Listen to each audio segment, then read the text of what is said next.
तोहनी के का करबा सा? जो पवन सिंह ने कर दिया है ना, उसी पे रेंगे हो।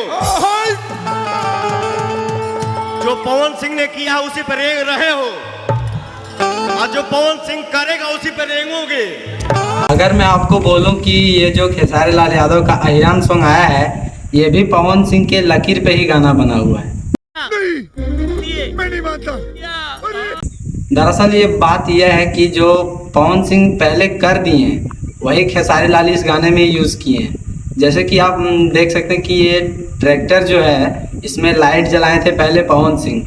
सड़िया बुलुकिया जो सॉन्ग था, उस पर आप देख सकते थे पहले की ट्रैक्टर में लाइट सबसे पहले पवन सिंह जलाए हैं। उसके बाद जो जो पवन सिंह के गाने से उठाया गया है, सो आपको बाद में बताऊंगा, लेकिन पहले इस गाने के बारे में बात कर लेते हैं, व्यू के बारे में। ये गाना तो व्यू बहुत ही तगड़ा रिस्पॉन्स कर रहा है। ये गाना हम जब बना रहे थे 8 घंटा हुआ है बनाते हुए मेरा गाना, लेकिन अभी लाइक देख सकते हैं आप 1,29,000 है। अब व्यू तो रियल वाला दिखा नहीं रहा है तो कैसे बोले, लेकिन बहुत ही तगड़ा रिस्पॉन्स कर रहा होगा। 1 मिलियन शायद चला गया होगा व्यू। तो ये गाना शायद बबुआन का रिकॉर्ड तोड़ पाएगा या नहीं, चलिए आगे गाना में देखते हैं। इस 2025 खत्म होते होते बबुआन का रिकॉर्ड टूट पाएगा या नहीं। ढेर दिन से सपोर्ट नहीं के मिलत, कहीं मत तोड़ दी भाई लोग। कमेंट में बतावल का वीडियो बनावल छोड़ दी।